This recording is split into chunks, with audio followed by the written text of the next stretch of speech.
চুলকানি কি শুধু অ্যালার্জি নাকি শরীরের ভেতরে কোনো রোগের সিগন্যাল? অনেক রোগী আমার কাছে এসে বলেন, ডাক্তার, চুলকানি যাচ্ছে না, ক্রিম লাগাই একটু কমে আবার ফিরে আসে, রাতে ঘুমাতে পারি না। আসসালামু আলাইকুম, আপনাদের সাথে আছি আমি ডক্টর মশির মতিন।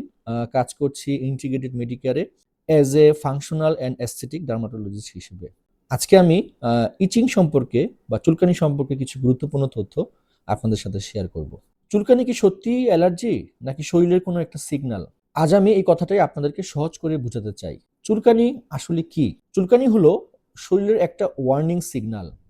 যেমন জ্বর হলে আমরা বুঝি শরীরের ভেতরে কিছু একটা হচ্ছে, ঠিক তেমনি চুলকানি হলেও আমরা বুঝতে পারি যে এটা স্কিন অথবা অন্য কোনো সমস্যা। অনেক সময় আমরা দেখি কোনো র্যাশ নেই, তবু চুলকানি হচ্ছে, বা এক জায়গায় চুলকানি ভালো হচ্ছে, আবার আরেক জায়গায় শুরু হচ্ছে। এখানেই প্রশ্নটা ওঠে, সমস্যা কি শুধু বাহিরের স্কিনে নাকি অন্য কোথাও? কখন এটা শুধু স্কিনের রোগ? অনেক সময় চুলকানি হয় যেমন ফাঙ্গাল ইনফেকশন, এক্সিমা, অ্যালার্জিক ডার্মাটাইটিস, শুষ্ক ত্বক যেটাকে আমরা ড্রাই স্কিন বলি। এই ক্ষেত্রে সঠিক ডায়াগনোসিস আর ঠিক চিকিৎসা পেলে চুলকানি সাধারণত ভালো হয়ে যায়। কিন্তু সমস্যা তখনই বারবার হয় যখন চুলকানি সারার পরও বারবার ফিরে আসে। কখন এই চুলকানিটা আমাদের ভিতরের একটা সিগন্যাল?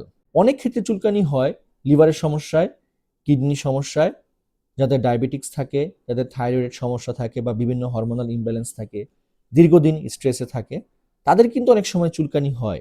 এই চুলকানি কিন্তু শুধু ক্রিম ব্যবহার করলে যাবে না, এটা রুট কজটাকে আগে ফাইন্ড আউট করতে হবে, সেই অনুযায়ী চিকিৎসা করতে হবে, না হলে কিন্তু বারবার ফিরে আসবে।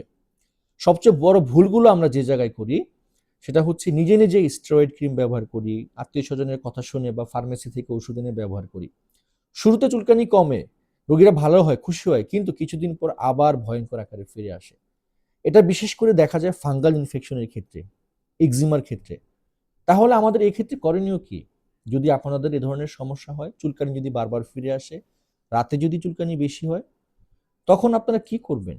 তাই আমি বলবো, যদি আপনাদের কারণে এ ধরনের সমস্যা থাকে, শরীরের বিভিন্ন জায়গায় চুলকানি হয়, শুধু স্কিনে না, চুলকানি ভালো হলে বারবার যদি ফিরে আসে, বিভিন্ন ক্রিম ব্যবহার করতেছেন কিন্তু কমছে না, তাহলে আপনাকে অবশ্যই আইডেন্টিফাই করতে হবে কি কারণে চুলকানি হচ্ছে। ভিতরে কোনো সমস্যার জন্য না তো?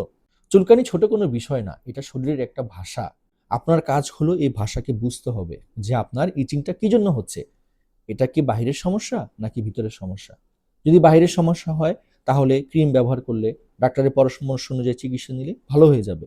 কিন্তু যদি ভিতরের সমস্যা হয়, যত ক্রিম ব্যবহার করেন না কেন, ভালো হবে না, বারবার চুলকানি ফিরে আসবে।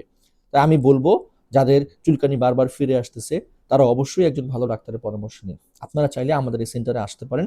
আমরা ফাংশনাল মেডিসিনের আলোকে কিন্তু এই ধরনের চিকিৎসা করে থাকি। ফাংশনাল মেডিসিনের আলোকে আমরা রুট কজটাকে আইডেন্টিফাই করি যে কি কারণে আপনার এই চিন্তি হচ্ছে, তারপর আমরা চেষ্টা করি সেটা সমাধান করার জন্য। আশা করি আপনারা এই ভিডিওটি দেখলে অনেক উপকৃত হবেন। যদি কারো কোশ্চেন থাকে, কোনো কমেন্টস থাকে, কমেন্টস বক্সে জানান, ইনশাল্লাহ আমরা অ্যান্সার দিব। ভালো থাকুন, সুস্থ থাকুন। আসসালামু আলাইকুম।